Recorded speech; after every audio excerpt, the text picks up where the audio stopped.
Olá, amigos! Estamos nos preparando para a lição desta semana. Estamos estudando alusões, imagens, símbolos, como estudar a profecia bíblica. Estamos na lição número 9, Salmos, parte 2. Se você não tem uma lição, convidamos você a ir até 3abnsabbathschoolpanel.com e lá você pode baixar uma gratuitamente. Você também pode conseguir visitando sua igreja local, Adventista do Sétimo Dia. Então, pegue sua Bíblia e junte-se a nós para o emocionante estudo desta semana.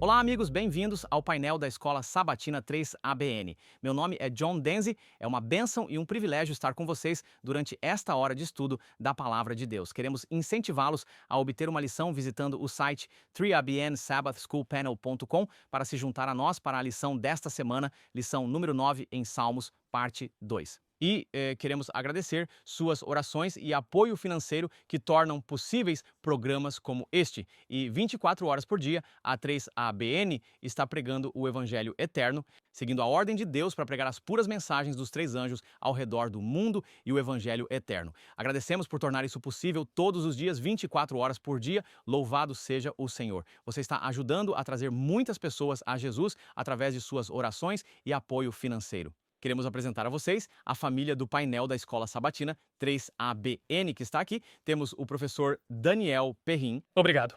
É bom estar aqui. Eu tenho a lição de segunda-feira, que é a esperança em meio à turbulência. Amém, irmã Jill Morricone. Obrigado, Pastor Johnny. Na terça-feira nós estudamos, sob os pés dele. Amém.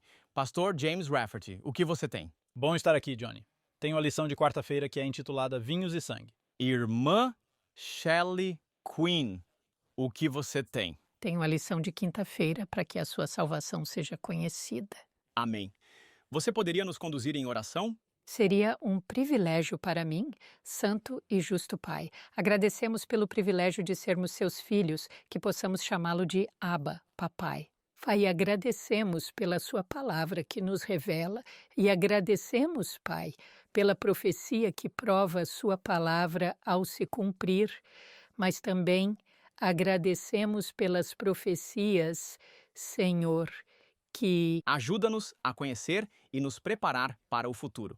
Então agora, pedimos que seu Espírito Santo nos guie, nos ajude a compartilhar o que estudamos e que todos nós sejamos abençoados. Em Cristo, oramos. Amém. Amém. Muito obrigado. Gostaria de informar como você pode obter uma cópia de nossas anotações. Cada um de nós prepara as anotações com muita oração e dependência do Senhor, o Espírito Santo, para nos guiar. E não temos sempre a oportunidade de compartilhar tudo em nossas anotações. Portanto, para obter nossas anotações gratuitamente todas as semanas, você se inscreve uma vez e então as recebe continuamente. Vá para o site 3abnsabbathschoolpanel.com e você verá uma aba onde pode se registrar uma vez e depois você continuará recebendo semana após semana. Pedimos que você ore por nós também para que o Senhor continue a nos usar. Vamos em frente e começar nosso estudo e entramos no Salmos, parte 2. Eu estou lendo agora o texto para memorizar. Que os povos te louvem, ó Deus, que todos os povos te louvem, ó, que as nações se alegrem e cantem de alegria, pois julgarás o povo com justiça e governarás as nações na terra. Salmo 67, versículos 3 a 4. E a lição desta semana é uma lição emocionante. Vamos olhar para os Salmos e vamos olhar para outras escrituras e é nossa esperança e oração que você seja abençoado. Estou lendo para você a partir da lição e diz: ao pensar nos eventos finais, tendemos a nos concentrar nas bestas e poderes do Apocalipse. E é claro que eles têm um grande papel, um papel importante também. Caso contrário, Deus não os teria colocado na Bíblia para que pudéssemos entendê-los. A profecia, no entanto, também lida com questões-chave associadas ao pecado e ao sofrimento, alegria. julgamento, a batalha entre o bem e o mal, a natureza da justiça e injustiça, perseguição e mais. Então vamos para a parte da lição deste domingo, uma ajuda muito presente em tempos de dificuldade. Então, a minha parte é falar sobre o Salmo 46, um salmo muito conhecido e um dos meus favoritos.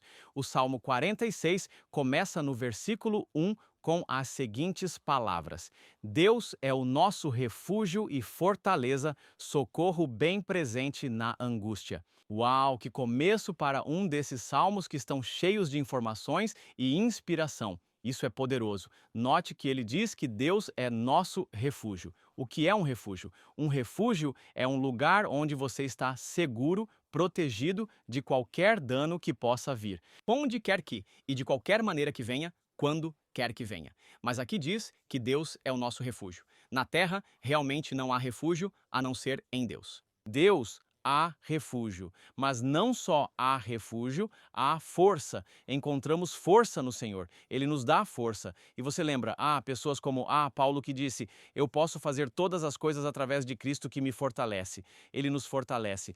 Não sabemos a mecânica disso. Apenas sabemos que quando colocamos nossa confiança nele, ele nos abençoa com força. Isso não é nosso. Pertence a Ele e Ele nos abençoa, portanto devemos louvá-lo. Mas também diz, uma ajuda muito presente na angústia. Não sei se você já esteve em uma situação, algo aconteceu com você na estrada, você precisa contatar alguém, ou seu carro quebrou, ou há algum tipo de emergência médica, você liga para alguém de confiança e o telefone toca e toca, ou está ocupado e você não consegue falar com a pessoa. Mas Deus tem, eu não sei, linhas abertas vamos chamar o tempo todo, 24 horas por dia. Ele não é você, não receberá sinal de ocupado. Você não receberá um desculpe, estou de férias. Ele está sempre lá. Ajuda presente em tempos de dificuldade. E nós incentivamos você a se concentrar nisso. Deus é uma ajuda presente em tempos de dificuldade. E Ele pode ser uma ajuda presente em tempos de dificuldade para você. Dê a Ele essa oportunidade.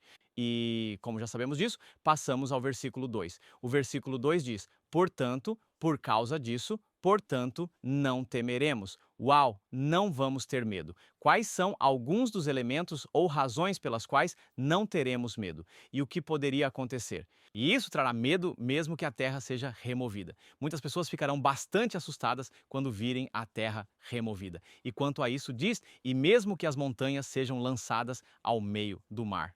Mas tenho certeza de que, se você vir uma montanha sendo removida e lançada no mar, vai ficar com medo. Às vezes, as coisas nos assustam. Seja um barulho alto ou algo vindo em nossa direção, podemos ficar com medo. Lembro-me de uma vez em que estava dirigindo em Chicago. E enquanto dirigia, meus pensamentos estavam em alguma música que eu estava ouvindo, mas de repente a música não estava alta o suficiente em comparação com o trovão que ouvi e o relâmpago que vi. E foi tão alto que, como um jovem, pela graça de Deus, não acho que isso aconteceria agora, mas meu coração acelerou.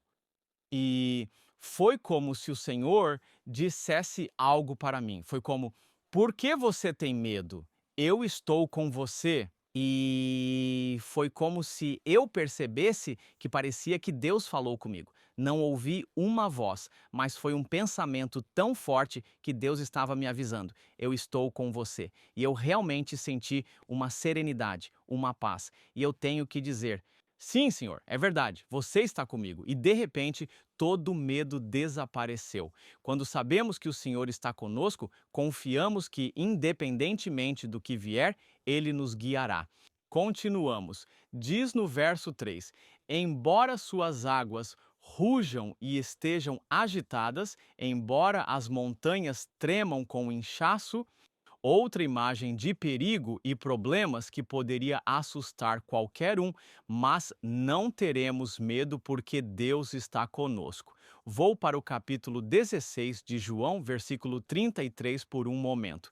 Diz: estas coisas vos tenho dito, Jesus falando, para que em mim tenhais paz no mundo. Vocês terão tribulação, mas tenham bom ânimo. Eu venci o mundo. Esta é outra escritura que deve nos dar esperança, encorajamento e força para saber que Jesus prometeu nos dar paz. Ele está oferecendo paz para nós. Não é tipo, quando essas pessoas dizem, ei, vou te dar algo, e estende as mãos. Jesus está oferecendo paz e devemos aceitar essa paz que ele oferece. E você sabe, eu senti a paz. Bem, em 2017, minha esposa e eu nos envolvemos em um acidente que, se você olhar para os veículos, diria: alguém sobreviveu a isso? Minha esposa teve 10 costelas quebradas. E eu não tinha nenhuma costela quebrada, mas no momento em que percebi que o perigo havia desaparecido, o veículo havia parado e nós giramos algumas vezes no momento em que percebi que ainda estávamos vivos. Eu senti uma paz que Deus cuidou de nós porque poderia ter sido muito pior. Graças a Deus, minha esposa se recuperou e, você sabe, nós fizemos uma oração. E este foi outro sinal para nós de que Deus iria estar conosco. Agradecemos a Deus por salvar nossas vidas e quando dissemos amém, foi como se uma luz acendesse na escuridão dos nossos corações. Naquele exato momento, a janela do lado da minha esposa, uma mão afastou eu ia dizer saco de dormir, mas é o airbag de lado e disse: eles estão conscientes, sou enfermeira e vou medir seu pulso e depois vou fazer o seu. Eu disse: ok. E foi tipo, eu já mandei ajuda, o Senhor disse. A propósito, ela estava lá tão rapidamente no momento em que dissemos amém. E Deus pode te avisar, às vezes, de uma maneira muito clara que Ele está com você. Na verdade, encorajamos você a enviar sua história de como Deus lhe disse, de alguma forma, que você sabia que Deus lhe disse: estou com você. E você sentiu aquela paz. Você sentiu aquela serenidade que só pode vir de Deus. No tempo do fim, vamos enfrentar tempos difíceis. Vamos ver problemas como nunca antes. Podemos até ver amigos e familiares nos traírem, deixarem a igreja, deixarem Deus, e precisamos entender que nossa confiança, nossa fé, deve estar em Deus, não em uma pessoa, nem mesmo se você é pastor, presidente de conferência, presidente de união, de visão, presidente da conferência geral, nossa confiança deve estar no Senhor. E por isso eu leio para você de Testemunhos, volume 5, 136. Isso me inspira e encoraja, e quero compartilhar isso com você. Diz: quando a religião de Cristo é mais desprezada, quando sua lei é mais desvalorizada, então nosso zelo deve ser o mais caloroso e nossa coragem e firmeza as mais inabaláveis. Devemos nos manter corajosamente em defesa da verdade e da retidão quando a maioria nos abandonar para lutar as batalhas do Senhor quando há poucos campeões. Esse será nosso teste. Neste momento, devemos buscar calor na frieza dos outros, coragem na sua covardia e lealdade na sua traição. Vamos continuar olhando para Jesus, o autor e consumador da nossa fé. Salmos 46, versos 4 e 5. Há um rio cujas correntes alegram a cidade de Deus, o lugar sagrado do tabernáculo do Altíssimo. Isso me faz lembrar a cidade de Deus, a Nova Jerusalém, e podemos nos alegrar e entender que Jesus foi preparar um lugar para nós. Note o versículo 5, Deus está no meio dela, ela não será abalada. Deus deve ajudá-la bem ao amanhecer. Deus quer ser sua força, seu refúgio, e eu encorajo você a se entregar completamente a Ele. Ele é a ajuda presente em tempos de dificuldade. Você está passando por dificuldades agora? Entenda que Deus é a ajuda presente e quer ajudar você durante este tempo de tribulação. Amém. Obrigado, Pastor Denzi. Meu nome é Daniel Perrin e eu tenho a lição de segunda-feira, que é esperança em meio à turbulência. Você acabou de receber um pouco de esperança em meio à turbulência com aquele texto em João 16:13. Tenham ânimo, eu venci o mundo. 16 e 33 é uma lição de contrastes aqui. Esperança e turbulência. E ele apenas perguntou, e eu vou perguntar de novo: você está vivenciando turbulência na sua vida agora? Há muitas coisas que talvez você possa mencionar. A propósito, às vezes causamos nossa própria turbulência, não é? Mas você tem alguma esperança agora?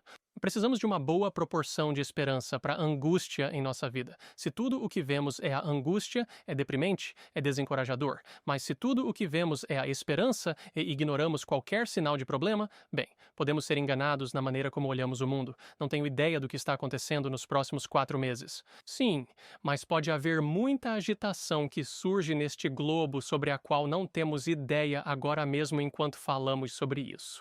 Mas Jesus nos prometeu que mesmo que tudo pareça estar indo bem agora, a agitação está chegando e só vai piorar.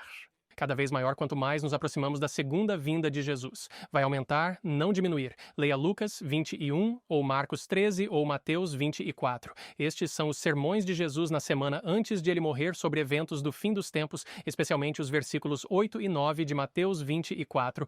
Nação se levantará contra nação, reino contra reino, fomes, pestilências, terremotos em vários lugares. E então ele diz, estes são o começo das tristezas, o que significa que haverá mais. E agora podemos adicionar a isso furacões e tornados e incêndios e tumultos e injustiça e terrorismo e colapso financeiro e agitação política e controle governamental e violência e tráfico humano. Estes são apenas exemplos de tumultos que poderiam vir e levar embora tudo o que pensávamos ser seguro em uma única hora. Por outro lado, no Apocalipse 7, somos informados de que há 4 anjos, pelo menos simbolicamente, 4 anjos cobrindo toda a área do globo, segurando o ataque de tumultos que é possível. Pense nisso. Se você acha que o mundo está desmoronando agora, apenas pense no que poderia ser. Como poderia ser, exceto pelo fato de que Deus, em sua misericórdia, até agora nos protegeu das forças implodentes do egoísmo. Então, como podemos ter esperança real em meio de tudo isso? Não vem de estocar suprimentos e ter uma fortaleza impenetrável que nada pode atravessar. Pensamos que, se eu tiver o suficiente, se eu for forte o suficiente, se eu construir muros grandes o suficiente, nada poderá passar. É, honestamente, o que os construtores da Torre de Babel pensaram. Vamos construir uma torre para o céu se houver uma inundação novamente. E tenho certeza de que havia outros pensamentos em suas mentes também. Mas embora seja sábio ter algo a mais em sua vida para enfrentar alguns altos e baixos, porque altos e baixos vêm, não podemos nos salvar da turbulência. Não podemos, por nossa própria força, ser nosso próprio resgate. Penso em Lucas 21, verso 26, falando sobre isso, diz que os corações dos homens desfalecerão de medo. O tumulto que virá antes de Jesus retornar não será apenas um pequeno soluço e um obstáculo no caminho em nosso mundo. Então nós temos que entender o panorama geral, e aqui está a esperança. Temos que entender o panorama geral, que este mundo não é tudo o que existe, e essa é toda a mensagem da Bíblia. Estamos olhando para algo diferente, e parte meu coração ao assistir às notícias de vez em quando, pois há pessoas que não têm ideia de que há algo além deste mundo e pensam que apenas se agarram a todas as coisas deste mundo porque uma vez que isso se vai, o que resta? E uma vez que temos uma ideia geral da grande história que vemos no Salmo 22, 28, pois o reino é do Senhor e ele governa sobre as nações. Vemos que Deus há uma grande história e ela não termina aqui na terra. Ou o Salmo 23, que é uma esperança em meio à turbulência e termina com habitarei na casa do Senhor para sempre. Então sabemos que essa esperança em meio à turbulência não significa que tudo será fácil, não significa que tudo será simples. Ainda haverá um tempo de problemas, mas isso vai chegar ao fim, um fim glorioso para os santos de Deus. Na verdade, Deus permite turbulência em nossa vida porque testa a nossa fé, ajuda a fortalecê-la, não é? Quero dizer, não é isso que aconteceu com Hananias, Misael e Azarias na planície de Dura enquanto assistiam? Eles viram essa imagem sendo erguida nas semanas e meses anteriores. Eles sabiam que esse teste estava chegando, a turbulência estava no horizonte deles e eles ainda confiaram em Deus. E isso fortaleceu sua fé e se tornou um fortalecimento de fé para os outros. Então, este é o ponto-chave, esta é a chave para a esperança, eu acho, bem aqui, que temos que confiar em Jesus. Isso soa tão simples. Quero dizer, claro, confie em Jesus, mas isso é mais do que apenas palavras. Confiar em Jesus é construído sobre a experiência de dar um passo de fé. E Deus vai te dar experiências agora para agir com fé, para dizer a coisa certa, fazer a coisa certa quando sua vida ainda não está em risco, quando tudo não está desmoronando. Deus vai te dar a habilidade, a possibilidade de fazer algo que te dê a experiência de confiar nele quando as coisas estão um pouco difíceis. E essa obediência agora te prepara para o futuro. O Salmo 63, 7, acho que descreve isso muito bem, porque tu tens sido a minha ajuda. Portanto, na sombra das tuas asas me alegrarei. É por isso que Davi pôde dizer: o Senhor me resgatou da garra do leão e do urso, portanto, ele me resgatará da mão deste filisteu. Temos que confiar nas mensagens proféticas de Deus. E vemos isso ilustrado na vida de Jeremias falando com Zedequias. Finalmente, ele disse a ele em Jeremias 38, 2, à medida que a turbulência cercava Jerusalém e o povo, e ele diz: vocês têm que se render. Para a disciplina de Deus, vocês precisam se entregar aos caldeus, e esta é a mensagem de esperança. Se vocês se entregarem a eles e pararem de lutar contra a disciplina de Deus, sua vida será um prêmio para vocês. Eles não fizeram isso. Eles rejeitaram a mensagem. Eles rejeitaram o mensageiro, enquanto ele lhes deu a oportunidade de... Havia um pequeno remanescente deixado após a destruição de Israel, e ele lhes disse, Jeremias 42, ele disse: não desçam ao Egito, não desçam ao Egito, vocês morrerão lá, fiquem aqui. Aqui está a sua esperança. Sua vida será preservada se vocês ficarem aqui. Bem, o que eles fizeram? Eles rejeitaram o mensageiro e o levaram, o arrastaram para o Egito também. Eles rejeitaram a esperança que Deus lhes ofereceu. A esperança que Deus nos envia nem sempre é uma mensagem de facilidade e conforto, e que tudo vai ficar bem, que você vai passar sem dor ou provação. Às vezes, envolve confrontar seu pecado e seu egoísmo. Agora, aqui está o paralelo que quero compartilhar com você para hoje. Que temos esperança em meio à turbulência, agora mesmo. Deus enviou mensagens de esperança através de um mensageiro do tempo do fim. Se você está familiarizado com os escritos de Ellen White, que viveu de 1827 a 1915, então você sabe que estou me referindo às coisas que ela escreveu. Existem escritos, livros, artigos que Deus inspirou a serem escritos para nós hoje. E se esse nome é novo para você, Ellen White, eu recomendo que você adquira. Ligue aqui. Ligue para 3ABN. Pegue uma cópia do livro O Grande Conflito, ou Ministério da Cura, ou Parábolas de Jesus. Há outros como Caminho a Cristo ou O Desejado de Todas as Nações, mas eu diria para pegar O Grande Conflito e mais alguns outros. Então descubra o que foi dado através desta mensageira e ligue para o nosso departamento pastoral aqui e pergunte a eles sobre o que ela escreveu. Eu quero te dizer que a razão pela qual às vezes compartilho declarações de Ellen White junto com as coisas que leio na Bíblia é porque Deus deu mensagens importantes para o seu povo dos últimos dias. Aqueles que dizem, quero confiar em ti e entender completamente a palavra de Deus através desses escritos. O que Ellen White escreveu não foi uma nova Bíblia. Ela não deu uma nova Bíblia. Ela não escreveu uma Bíblia de jeito nenhum. E o que ela escreveu não é diferente do que a Bíblia ensina. Mas aqui está a diferença. Por causa do nosso pecado e do nosso egoísmo, mesmo com a Bíblia em nossas mãos, temos a tendência de ignorar como ela se aplica a nós e ignorar algumas dessas declarações claras que podemos meio que dar uma volta e quando não colocamos em prática essas repreensões contra o pecado que Deus colocou claramente diante de nós. Então, o que ela escreveu, o que Ellen White escreveu, ilumina, lança uma luz forte sobre essas declarações da Bíblia, sobre esses ensinamentos da Bíblia e os traz à tona e nos revela o peso completo do que Deus disse. E não é um segredo, não é algo que só ela sabia, é algo que finalmente é revelado e podemos então entendê-lo. Deus deu uma mensagem de esperança em seus escritos que pode ser como a de Jeremias. E a mensagem de esperança não é algo como você está bem, tudo vai ficar bem, você está bem. Ela ilumina aquelas partes das escrituras que relutamos em obedecer. E a mensagem, assim como a de Jeremias, frequentemente reprova o pecado e nos instrui na justiça. E, infelizmente, por causa do nosso coração egoísta e da escuridão dos tempos, muitas vezes rejeitamos esse tipo de mensagem e, portanto, rejeitamos o mensageiro. Mas eu só quero encorajá-lo com a minha experiência. Eu tenho minha Bíblia aberta todas as manhãs e algo do que Ellen White escreveu. E suas mensagens são preciosas para mim. Elas têm sido instruções preciosas que me guiam mais perto de Cristo, e eles me dão verdadeira esperança de que Deus viu o fim desde o começo e Ele quer que saibamos tudo o que há para saber sobre como passar pelos conflitos que enfrentamos. E há esperança na Bíblia e eu encorajo você, leia também os escritos de Ellen White. Amém. Louvado seja o Senhor. Muito obrigado. Estamos felizes que você está conosco e esperamos que continue conosco, pois faremos uma breve pausa para um momento de missão da 3ABN. Olá, eu sou Greg Morricone. Estou muito feliz que você se juntou a mim para um momento de missão da 3ABN. Embora Carmelo tenha sido criado na igreja, ele nunca encontrou Deus por conta própria. Durante sua adolescência, sua falta de conexão com Deus resultou em escolhas ruins e ele começou a trabalhar para seu irmão e a sair com sua gangue. Mas, após ter sido alvo de tiros por uma gangue rival, ele decidiu mudar de emprego e foi aí que conheceu sua esposa, Tina, que havia se tornado uma adventista do sétimo dia.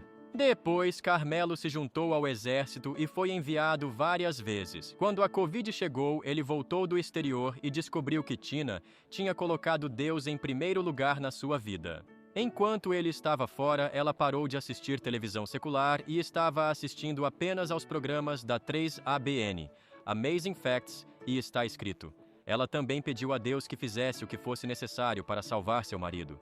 Carmelo voltou com um forte desejo de se envolver mais com sua família e igreja. E ao começar a ajudar Tina no ministério de saúde dela, ele percebeu que seus próprios fardos estavam se aliviando ao praticar as leis de saúde de Deus. No entanto, Deus tinha planos maiores para Carmelo, Tina e a filha deles, Anaya. E esses planos envolviam a 3ABN, de uma maneira muito especial. Vou contar tudo sobre isso no próximo Momento Missionário na rede adventista de televisão 3ABN. Bem-vindo de volta. Estamos prontos para continuar com a aula de terça-feira. Jill, muito obrigada, pastor Johnny e Daniel. Que lição maravilhosa. Adorei a praticidade disso e como podemos trazê-la para nossos próprios corações e vidas. Sou Jill Morricone. Na terça-feira, o título é Sob Seus Pés. E para ser honesta, todo o nosso estudo desta vez é tudo sobre pés. Não sei se alguém por aí é como eu, mas... Para mim, eu gosto de colocar minhas meias e sapatos e cobrir meus pés. Isso é meio que a minha coisa. E algumas pessoas talvez sejam assim, mas não estamos falando de pés nessa perspectiva. Isso é tudo sobre o que a palavra de Deus diz sobre pés. Temos 7 lições para você sobre o papel dos pés na palavra de Deus. Então vamos lá. Temos muito chão para cobrir. Lição número 1. Pés que indicam posse. Estamos olhando para Gênesis 13. Vire comigo para Gênesis 13. Abraão possuía a terra em que caminhava. Gênesis 13:16. Deus está falando, farei seus descendentes como o pó da terra, de modo que se um homem pudesse contar o pó da terra, então seus descendentes poderiam ser contados. Versículo 17. Levante-se, ande pela terra em seu comprimento e largura, pois eu a dou a você. A terra por onde ele andou, Deus deu a ele. Os israelitas possuíam a terra por onde andavam. Deuteronômio 11:24. Todo lugar em que a sola dos seus pés pisar será seu, desde o deserto no Líbano, do rio, o rio Eufrates, até o mar ocidental. Será o seu território. Em outras palavras, a terra em que caminharam era deles. Lembre-se dos israelitas marchando pela cidade de Jericó. Depois, eles possuiriam todas as terras dentro dela. Satanás reivindicou a posse da terra por onde caminhava. Isso está em Jó capítulo 1, versículos 6 e 7. Houve um dia em que os filhos de Deus vieram se apresentar diante do Senhor e Satanás também veio entre eles. E o Senhor disse a Satanás: "De onde você vem?" Satanás respondeu ao Senhor e disse: "De ir e vir pela terra e andar para trás e para frente entre eles." Agora lembre-se, no Jardim do Éden, Adão e Eva receberam domínio sobre a terra, não Satanás. Mas então, em Gênesis capítulo 3, quando eles pecaram, Satanás reivindicou a posse ou governo sobre este mundo. Mas, será que Satanás realmente possuía a terra que ele andava? Absolutamente não. Porque vamos para a conclusão número 2. A posse também estava conectada com a obediência. Conclusão 2. Pés estão conectados com obediência. Os israelitas não apenas caminharam pela terra, mas também tinham que obedecer ao Senhor. Estamos em Josué capítulo 14. Leia! Josué 14, versículo 9. Então Moisés jurou naquele dia, dizendo: "Certamente a terra onde seus pés pisaram será a sua herança e de seus filhos para sempre." Por quê? porque você seguiu totalmente o Senhor meu Deus. Em outras palavras, a terra pertencia a eles, não apenas porque andavam nela. Lembre-se, tirar um pé indica propriedade, mas também porque seguiam a Deus, porque andavam em obediência. Porque pés também estão ligados à obediência. É por isso que Satanás não possuía o mundo, porque ele nunca obedeceu a Deus, ou, após o pecado, ele nunca obedeceu a Deus. A direção dos pés também indica obediência. Salmo 119, 59. Eu pensei sobre meus caminhos e virei meus pés para você. Ou testemunhos.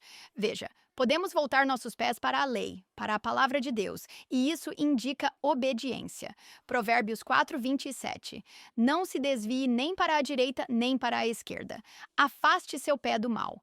Aqui, novamente, os pés podem se voltar para Deus ou afastar-se dele, para o mal. Nossos pés, nossos caminhos podem influenciar outras pessoas com obediência. Hebreus 12, 13. Façam caminhos retos para seus pés. Pés para que o que está manco não se desloque, mas sim que seja curado. Ou seja, outras pessoas observam nossas ações, outras pessoas observam nosso comportamento, e isso influencia outras pessoas. Então, a primeira lição é que pés indicam posse. A segunda é que pés estão relacionados com obediência. A terceira, Deus é soberano sobre nossos pés. Em outras palavras, ele até impõe um limite ou controle sobre nosso pecado. Jó 13, versículo 27. Você coloca meus pés em grilhões e observa de perto todos os meus caminhos. Você coloca um limite na sola dos meus pés. Em outras palavras, Deus é soberano. E ele diz, até aqui e não mais longe. Às vezes pensamos, será que Deus realmente está cuidando do mundo? Mas você sabe, se Deus não tivesse os 4 anjos segurando os ventos da discórdia, você consegue imaginar um mundo sem bondade? Não. Sem gentileza? Sem amor? Apenas maldade, corrupção e pecado? Isso seria incrivelmente horrível. Então, Deus é soberano até mesmo sobre nossos passos. Ponto 4. Pés, fé, devoção, adoração, louvor e súplica. Você tem que pegar as anotações porque não vamos ler todos esses versículos, mas vamos rapidamente aqui. Maria sentou aos pés de Jesus em devoção. Lembre-se, Marta servia na cozinha. Maria sentou aos seus pés em devoção. João, em Apocalipse 1, caiu aos pés de Jesus em adoração. Quando o viu, ele se prostrou em adoração. O samaritano caiu aos pés de Jesus em louvor. Isso está em Lucas 17. Ele foi curado e voltou para glorificar a Deus, e caiu aos pés de Jesus em louvor. Jairo caiu aos pés de Jesus em súplica. Isso está no capítulo 8 de Lucas, quando ele suplicou a Jesus para vir e curar. Ele se lançou aos pés de Jesus em súplica. Número 5. Pés indicam força em Jesus. Sim, vamos a Abacuque. Abacuque 3, 19. Deus nos dá força para superar. Ele nos fortalece. O Senhor Deus é minha força, e Ele faz meus pés como os pés das servas, e Ele me fará andar em minhas altas colinas. Colinas, não saltos. Colinas. Ele fortalece meus pés. Ele me permite andar e correr. Ele nos permite superar. Conclusão. 6. Pés indicam a proclamação do Evangelho. Isaías 52:7. Quão formosos sobre os montes são os pés daquele que traz boas novas, que proclama a paz, que traz boas novas de coisas boas, que proclama a salvação, que diz a Sião, o seu Deus reina. Então, o que aprendemos aqui? Os pés são bonitos quando proclamamos o Evangelho. Adoro isso. Efésios 6,15 também fala sobre isso. Devemos calçar nossos pés com a preparação do Evangelho da paz. Os pés indicam a proclamação do Evangelho. Nosso ponto final, número 7, é, na verdade, se você está anotando, o mesmo que o número 1. E há uma razão para isso. Indicar proprietários. Estamos voltando ao ponto de partida. Lembra que falamos sobre como Satanás tomou o controle no Jardim do Éden, ou foi dado o controle por Adão e Eva em Gênesis capítulo 3. E então, Cristo comprou isso de volta, por assim dizer, na cruz, e o príncipe deste mundo foi expulso. A vitória de Cristo permite que você e eu fiquemos vitoriosos. Salmo 47, Versículos Salmo 46, versículos 1, 2 e 3. Batam palmas todos os povos. Gritem a Deus com voz de triunfo, pois o Senhor Altíssimo é incrível. Ele é um grande rei sobre toda a terra. Ele submeterá os povos a nós e às nações. Onde? Sob nossos pés. Deus é vitorioso. Seu reino reinará para sempre. Deus subjugou Satanás e nossos inimigos, e ele nos capacita a ser vitoriosos. Podemos ser vencedores. Antigamente, os reis antigos pisoteavam seus inimigos derrotados. O povo de Deus faz isso porque ele é vitorioso. Romanos 16, verso 20. O Deus da paz esmagará Satanás sob seus pés em breve. Novamente, está falando sobre a vitória que Deus conquista.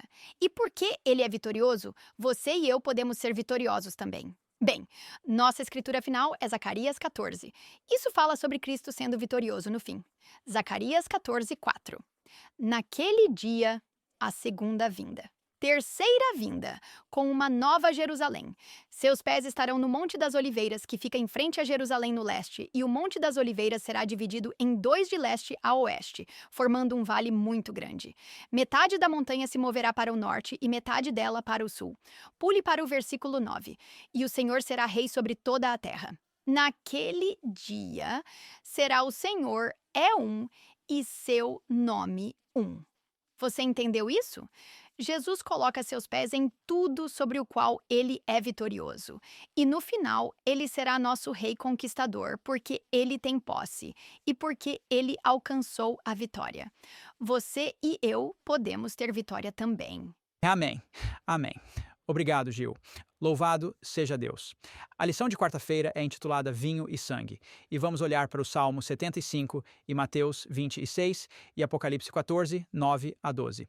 As alusões aqui que estamos observando são a ira de Deus, ou ilustrando a ira de Deus, e vemos no Salmo 75, 8. Aliás, meu nome é pastor James Rafferty. Vemos no Salmo 75, versículo 8, esta proclamação da ira de Deus. O versículo 8 diz: Pois na mão do Senhor há um cálice, e o vinho é vermelho, está cheio de mistura, e ele derrama do mesmo. Mas os resíduos serão esgotados e bebidos por todos os ímpios da terra. E a pergunta que está sendo feita é: o que esses versos têm a ver com o que lemos em Apocalipse, capítulo 14, versículos 9 a 10, onde fala sobre os ímpios bebendo do vinho da ira de Deus derramado sem mistura, e por que aqui diz que eles beberão as borras do vinho do cálice? Bem, se você quer entender isso no contexto do plano de salvação, temos que ir para Mateus, capítulo 26. Em Mateus, capítulo 26, temos Jesus Cristo começando a fazer o sacrifício máximo por nós. E esse sacrifício, claro, foi que ele assumiu a responsabilidade por nossos pecados sobre si mesmo. Ele se tornou pecado por nós. Um dos versículos favoritos de Shelley, 2 Coríntios 5, 21. Ele se tornou pecado por nós, para que pudéssemos nos tornar a justiça de Deus nele. E como isso aconteceu exatamente? Bem, no jardim, Jesus Cristo começou a sentir a separação de seu Pai. Agora, isso é incrível para nós entendermos, porque o Pai e o Filho nunca tinham sido separados. E eles são infinitos, são eternos. Então, isso significa que desde a eternidade passada, eles estiveram juntos. Então, não podemos nem compreender o que Cristo estava passando no jardim do Getsemane. O que sabemos é que Cristo orou 3 vezes para que este cálice fosse tirado dele. Em Mateus 26, 39, ele caiu com o rosto em terra. Ele orou dizendo: ó meu Pai, se for possível, afasta de mim este cálice. Versículo 42, ele foi novamente pela segunda vez e orou dizendo: ó meu Pai, se este cálice não puder passar de mim, a não ser que eu o beba, seja feita a tua vontade. Isso não foi o fim. No versículo 44, ele deixou seus discípulos e foi embora novamente e orou pela terceira vez, dizendo as mesmas palavras: se for possível, que este cálice seja retirado de mim. Então, quando o Salmo 75, versículo 8, diz que há um cálice cheio de mistura e ele é derramado, e os sedimentos, isso significa o restante, os ímpios beberão. Está se referindo a essa experiência de Jesus Cristo. Jesus Cristo já bebeu o cálice e ele o fez por nós, para que nenhum de nós precisasse. Nenhum dos que que acreditam em Jesus Cristo, e até mesmo aqueles que têm a possibilidade de acreditar em Jesus Cristo, experimentariam o que ele experimentou. O Apocalipse chama isso de segunda morte. Nenhum de nós experimentaria o que ele experimentou naquela separação do Pai, porque essa separação será para toda a humanidade. Todos aqueles que pecaram e ficaram aquém da glória de Deus sem Cristo e sem a sua justiça, vai ser uma separação eterna. E isso é o que Cristo experimentou. Isso é o que ele provou. Agora, vemos isso em vários lugares nos Salmos. Não vamos ter tempo de ver todos os Salmos, mas no que estamos prestes a ler, vamos ver uma correlação direta, ilusão, imagem, simbolismo, como você quiser chamar.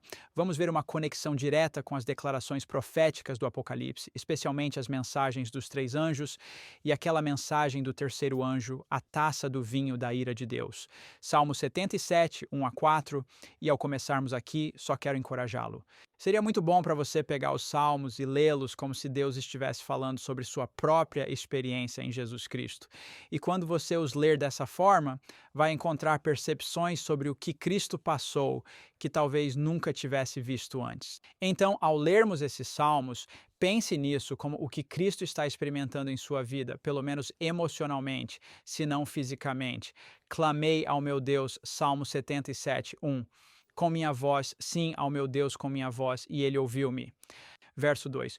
No dia da minha aflição busquei o Senhor, minha ferida corria à noite e não cessava, minha alma recusou ser consolada. Lembrei-me de Deus e fiquei perturbado, queixei-me e meu espírito estava sobrecarregado. Pausa.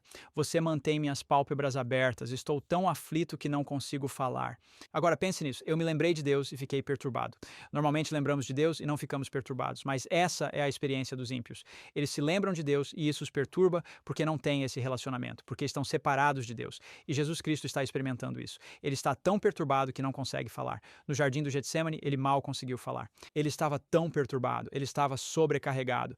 Desejo de todas as nações, página 685, a autora que Daniel mencionou, Ellen G. White, diz o seguinte: ao se aproximarem do jardim, os discípulos notaram a mudança que ocorreu em seu mestre. Nunca antes o tinham visto tão completamente triste e silencioso. Salmo 69, versículo 20.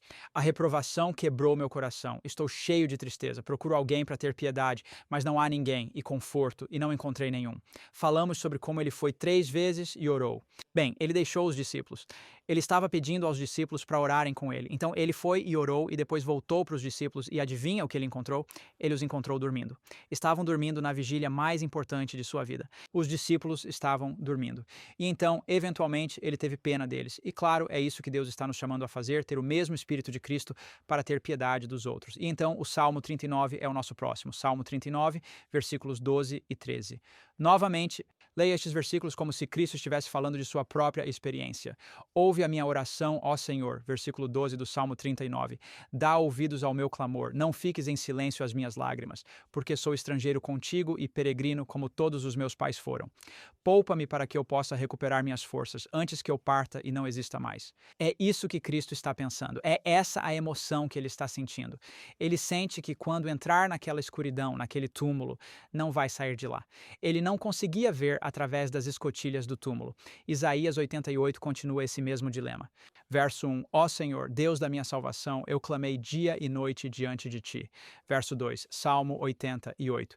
Que minha oração chegue diante de ti, inclina teu ouvido ao meu clamor, pois minha alma, verso 3, Salmo 88, está cheia de problemas, minha vida se aproxima do túmulo, sou contado. Verso 4, com os que descem ao poço, sou como um homem sem força. Então você vê, Jesus Cristo é contado como pecado por nós, para que possamos ser contados como justiça para ele.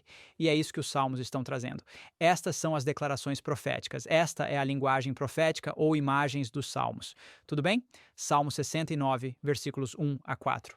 Eu fiz 3 asteriscos neste. Este é realmente poderoso, especialmente o último verso. Você vai adorar este último verso. Deixe-o falar ao seu coração sobre o amor que Deus tem por nós, porque a ira de Deus não é algo que Deus quer que experimentemos. Ele tomou isso sobre si mesmo para que não precisemos passar por isso. Somente aqueles que vão experimentar a ira de Deus em sua presença serão aqueles que recusaram o presente concedido a nós em Jesus Cristo, o presente da salvação em Jesus. Salmo 69, começando com o versículo 1. Salva-me, ó Deus, pois as águas chegaram à minha alma. Eu afundo profundamente. Afundo em lama profunda, onde não há onde ficar. Entrei em águas profundas, onde as enchentes me transbordam. Estou cansado, verso 3, de tanto chorar. Minha garganta está seca. Meus olhos falham enquanto espero por meu Deus na cruz. Jesus Cristo disse: estou com sede. Verso 4. Os que me odeiam sem motivo são mais numerosos que os cabelos da minha cabeça. Eles, que são meus inimigos injustamente, são poderosos. Então, restituí o que não tirei. Linda imagem de Jesus Cristo, não é? Ele é odiado por todos ao seu redor. Ele está sendo dominado pela ira de Deus, pela rejeição de seu próprio povo, mas ele segue em frente, ele supera tudo isso e ele restaura algo que não pegou. Afastamento. Nós somos aqueles que afastaram isso, essa eternidade, esse acesso à árvore da vida. Nós somos aqueles que afastaram o que Deus pretendia para nós, mas Jesus veio ao nosso resgate. Ele veio como o parente mais próximo, o segundo mais próximo, talvez. Olhe para a nossa última sessão sobre o primeiro ser mais próximo, é claro, o nosso egoísmo. Ele veio e tomou, ele restaurou aquilo que foi tirado por nós, por nossa escolha. Salmo 41, versículo 8, uma doença maligna, dizem eles, apega-se rapidamente a ele, apega-se firmemente a ele, e agora que ele está deitado, ele não se levantará mais. Eles não esperavam que ele ressurgisse daquele túmulo. Satanás não esperava que Cristo ressurgisse daquele túmulo. Eles colocaram uma guarda de soldados ao redor daquele túmulo. Eles o selaram. Ninguém vai sair deste túmulo. E era assim que ele se sentia. Foi isso que ele experienciou. Salmo 88, 5 a 18. Tem muito aqui para compartilharmos, mas vou te dar este apenas para estudar no final.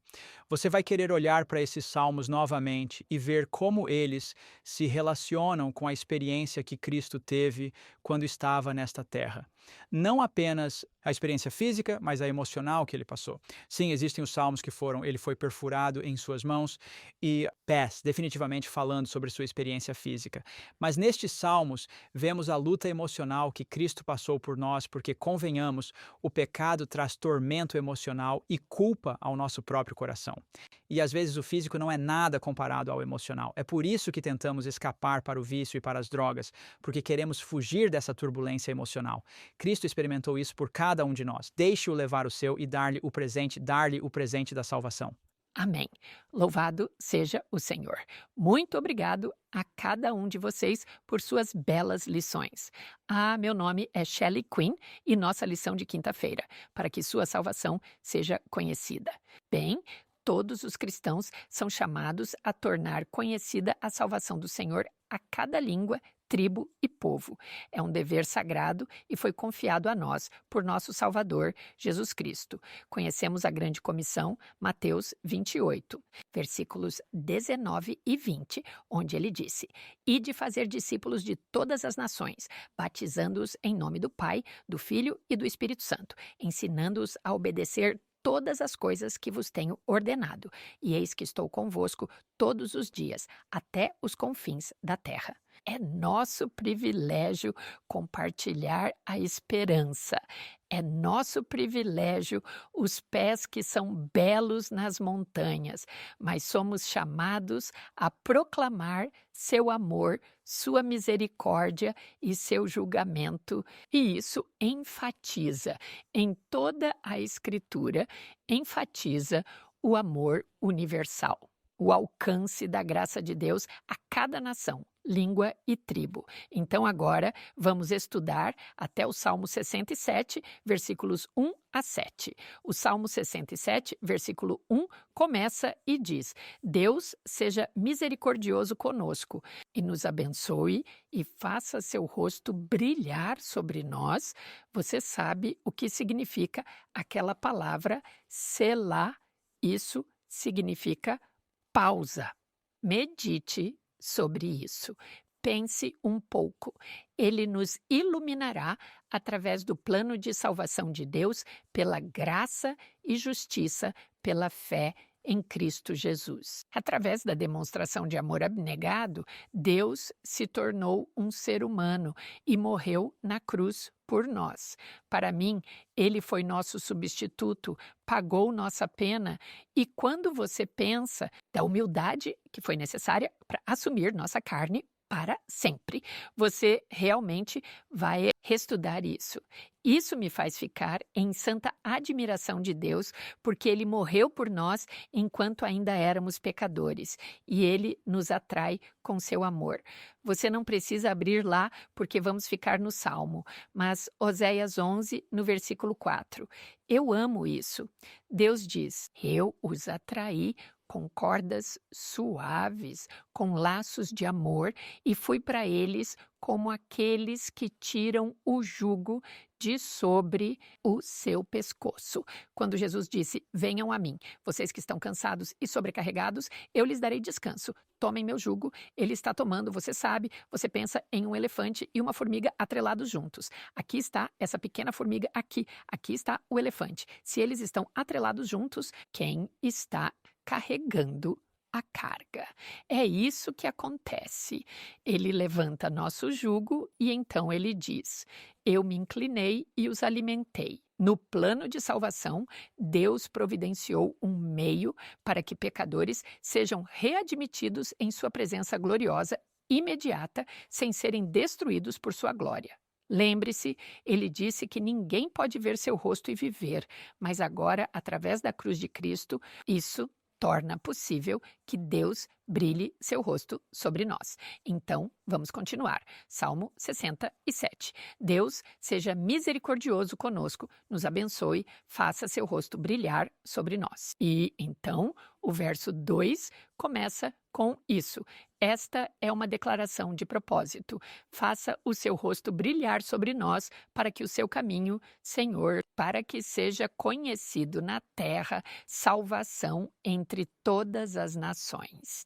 Ele brilha seu rosto sobre nós para que possamos refletir sua natureza essencial do amor. Brilha seu rosto sobre nós para que possamos refletir seu caráter justo, aquela luz, e você percebe que ele está trabalhando em nós para querer fazer seu bom propósito. Mas veja isto, se você olhar para o versículo 2, que o seu caminho seja conhecido na terra, a sua salvação entre toda a terra. O que ele está dizendo? O propósito de todas as bênçãos de Deus para você e para mim é que a sua salvação seja conhecida entre todas as nações. Veja, quando estamos dando ação de graças e louvor a Deus, quando estamos felizes em suas bênçãos, ele brilha seu rosto sobre nós em meio à dor. Eu vi cristãos cujo testemunho não poderia brilhar mais do que quando estavam sofrendo, sabe? Mas Deus nos abençoa com sua presença. E com sua paz, nem sempre é apenas sua provisão, mas que possamos ser um testemunho e uma luz para o mundo e fazer de sua casa uma casa de oração. Esta é a tarefa que nos foi dada hoje. Agora, vamos continuar rapidamente com o Salmo 67 e o versículo 3. Que os povos te louvem, ó Deus, como o seu nome é conhecido, como o seu amor é conhecido por todas as nações. Que todos os povos te louvem, que as nações se alegrem e cantem de alegria, pois tu julgarás o povo como? Justamente. O julgamento é favorável. Deus pelos redimidos. E ele disse: você julgará o povo com justiça, governará as nações na terra. Que os povos te louvem, ó Deus, que todos os povos te louvem. Então a terra dará o seu aumento. Nosso próprio Deus, nosso Deus pessoal e próximo, nos abençoará. Deus nos abençoará e todos os confins da terra o temerão. Então, Salmo 67. Captura lindamente o coração da missão de Deus, não é? Revela o propósito de suas bênçãos. É que sua salvação seja conhecida entre as nações. Ele isso chama para a adoração global do único Deus verdadeiro. Destaca sua misericórdia e sua graça, e que não está limitada a um único grupo, mas estendida a toda a humanidade. Então, o salmista imagina um mundo onde todas as nações reconhecem a soberania de Deus e o adoram. Então, vamos pular rapidamente para Apocalipse 14, porque quando olhamos para Apocalipse, capítulo 14, versículo 6 até 12, isso expande a missão universal. Estas são as mensagens dos 3 anjos, a proclamação final do Evangelho para um mundo em agonia. Apocalipse 14, versículo 6, diz: Então eu vi outro anjo voando no meio do céu, tendo o quê? O eterno, duradouro evangelho para pregar aos que habitam na terra em todas as nações, línguas, tribos e povos. O evangelho eterno é a base das 3 mensagens angélicas. As 3 mensagens angélicas não podem ser compreendidas por quem não reconhece sua necessidade de um Salvador, de justiça pela fé e de salvação pela graça. Veja, a boa nova que precisamos pregar primeiro é a vida, a morte e a ressurreição de Jesus Cristo. E, mais uma vez, vai para todas as nações. E isso destaca apenas a universalidade, o alcance global. Mas sem o conhecimento do Evangelho eterno, ninguém pode entender quando o primeiro anjo chama para adorar o Criador.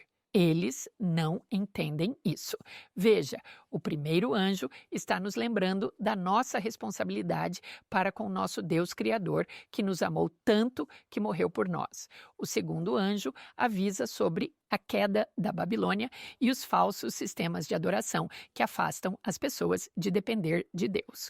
O terceiro anjo é um aviso solene do julgamento e das consequências de adorar a besta e receber suas marcas. Então você vê, essas mensagens estão nos chamando para nos arrependermos. Não é apenas para o mundo, é para todos nós.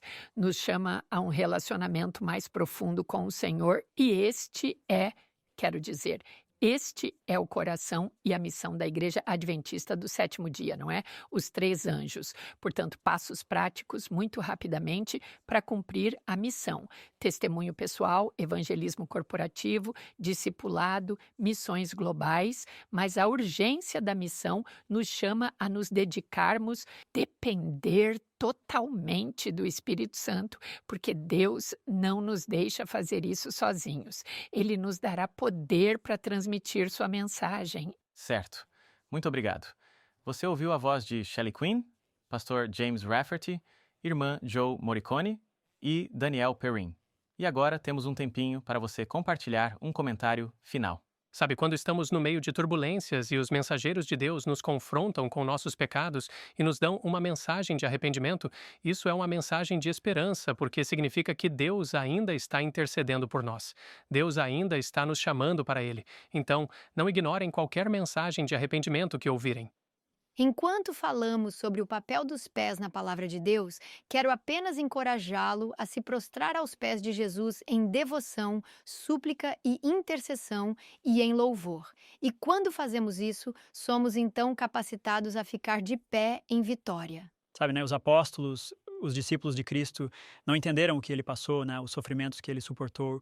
E quando ele ressuscitou, ele caminhou com 2 discípulos até Emaús, e então voltou para os outros discípulos. E no capítulo 24 de Lucas, versículo 49, ele os encorajou voltando aos profetas. Especificamente, ele foi até Moisés, depois aos profetas e então aos Salmos para revelar-lhes coisas sobre ele mesmo. Então, o que acabamos de passar nos Salmos é provavelmente algo semelhante ao que Cristo pode ter feito com seus discípulos para encorajá-los. Ei, eu levei tudo isso em mim mesmo, toda a culpa, toda a vergonha em mim mesmo, para que você possa ter a salvação que eu conquistei para você. A lição diz que engenheiros do MIT criaram um revestimento preto feito de nanotubos e ele absorve 99,995% de toda a luz visível. Então, mesmo a luz mais brilhante brilhando sobre ele no escuro. Você sabe, há capítulos sombrios no Antigo Testamento. O povo de Deus manteve a luz para si. Eles não a deixaram avançar. E até no Novo Testamento vemos que a igreja do Novo Testamento tem um problema. Então, apenas lembre-se do que Mateus 5,16, Jesus nos disse: deixe sua luz brilhar diante dos homens para que eles possam glorificar o nome de seu Pai no céu. Amém. Louvado seja o Senhor. E eu tinha o Salmo 46. Lembre-se que Deus é nosso refúgio e fortaleza, e Ele é socorro presente na angústia. Também no Salmo 46, versículo 10. Você sabe que pode estar passando por dificuldades, e pode lembrar do Salmo 46:10. Fique quieto e saiba que eu sou Deus. Ele é Deus. Ele cuidará de você. Ele te ajudará a passar pelo que quer que você esteja enfrentando. Então, na próxima semana, agora, vamos para a lição número 10, sobre quem os fins chegaram. Vamos ao Senhor em oração para terminar este programa.